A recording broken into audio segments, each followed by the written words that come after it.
Yan, isang magandang araw po sa inyong lahat, guys. Ayan, what's up, madlang people? Ayun, parang ano lang. Guys, ngayong araw na to, pupunta kami sa bukid at sasakay ako ng kabayo. So, ayan, samahan nyo ako. Doon sa kabilang ibayo ng bundok ng Apo, joke lang.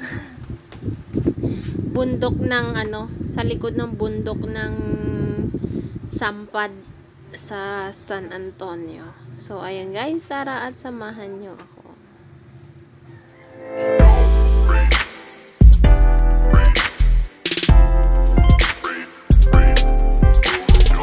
Ayan guys, may kabayo. Sasakay ako sa kabayo. Kahit ako, ayan yung kabayo, oh. Oh. Dati kasi, meron kami kabayo, kaso lang bininta ni Papa. Ha? Ano? Kabisa dahil lang ikikwan sa ulo niya. Ano sa talinga niya? Labasin na? Ano gidya sa talinga niya? Kaya amo mo lang sa talinga niya. Si Mother. Ayan guys. Si Bulboy. At saka yung may-ari ng kabayo. Makikisakay tayo. Kasi yung kabayo namin dati, ako nag-aalaga noon. Maliit pa ako. 3 years old. Kaya ko mga kabayo. Ngayon titingnan natin kasi may kabayo dito. Hindi natin kabisado yung kabayo na to, pero itatry pa rin natin na kung kaya ko pa rin guys. Kasi alis ka muna dyan. Mamaya sinipa ka. Ayan. So sasakay ako ng kabayo.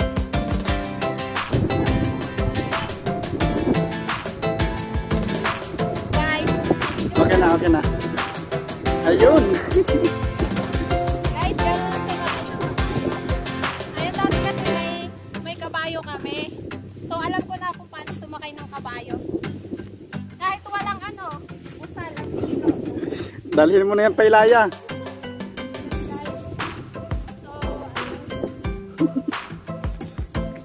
wala ka siyang Uy, ano naman. kaya ba? Hindi, kaya i-video. Kaya? Oo. Kaya? Iuwi ko na to ang kabayo mo na. Sige na, ikaw nang mauna.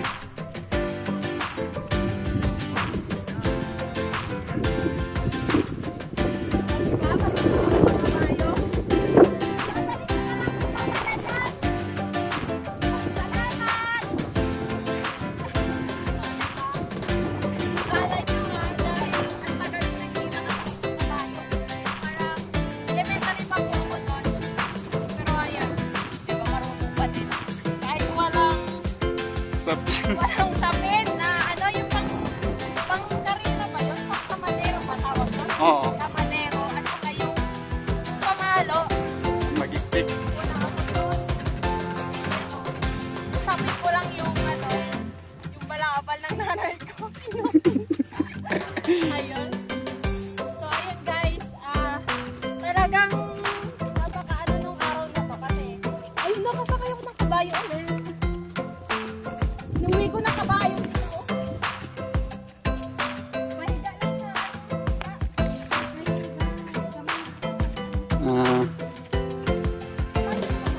Ayan na, malapit na.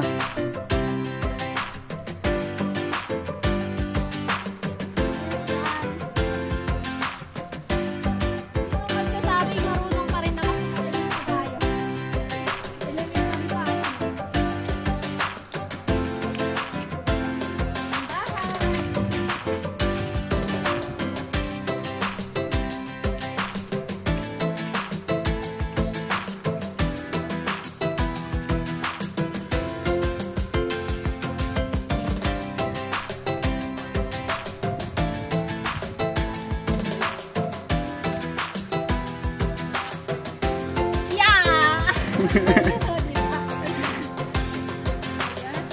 Mamaya ibalik kita dun ha. Salamat. Salamat. Balik ko ni karon. Salamat boy. Ayan oh, bait niya oh.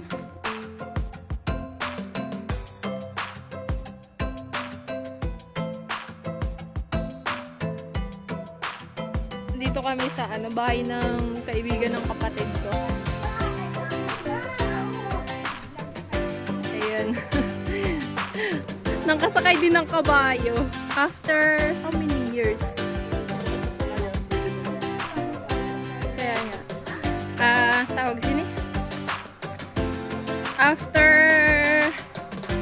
20 years? Oh, 20 years na nakasakay ng kabayo.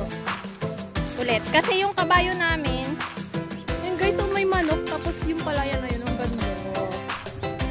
Sa likod ng bukid, mayroong mga palayan. After 20 years, nakasakay din ng kabayo. So, ayun. Marunong pa pala akong sumakay ng kabayo. Akala ko hindi ako marunong. Ayan. Guys, pilapel. Ayan. At ang bundok doon. Ayan. Sa baba ng bundok ko eh.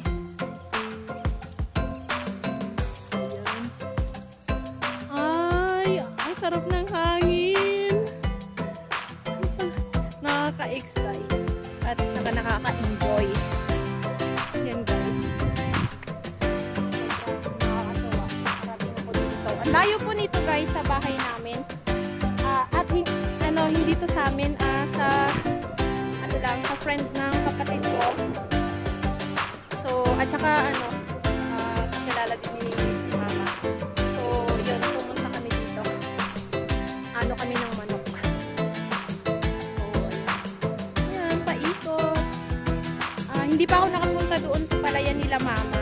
Pero, mas maganda tong dito, yung lugar na to. Ang dami mo nakikita. Bundok pa din. Bundok na sa amin, bundok pa din sa yung pinuntahan ko. Pero, ayun guys. At least na-experience kong pumunta dito. At nakasakay ako ng kabayo. Ayun. Akala ko hindi ako marunong sumakay ulit ng kabayo kasi ang tagal ko hindi nakasakay. 20 years. So, ayun. Ayun guys. Ang nila dito, yun, magtanim ng nyog, ng palay, ng kamote, ng kamuting kahoy, mais, ayun, tapos basta ang layo po nito sa dagat. Kaya medyo din sila sa yung ulam nila palagi kung hindi manok, ayun. Yung tawag nito. Bumibili din sila pero bihira lang fresh na isda. So, may dala kaming fresh na isda para sa kanila. Ayun. Wow, may kuhol. Ayun na, may kuhol. May kuhol. May kunat. Ayun guys. Ito po yung kuhol.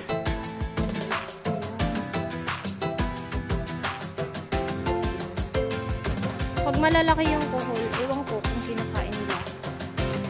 Kami kasi hindi kami kumakain nito eh. Pero yung ibang tao kumakain ng kuhol.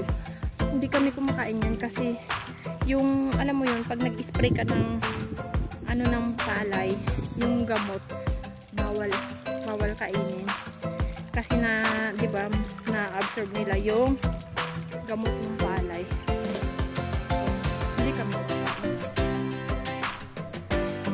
Pero yung snail talaga nasa bukid, masarap daw yun gataan, pero ipapaluwang na siya. So, ayun guys. Sana nag-enjoy kayo. Don't forget to like, share, and subscribe to my channel, Shari CCM Vlog. Ayun. May galab shoutout pala sa aking Soaring High family.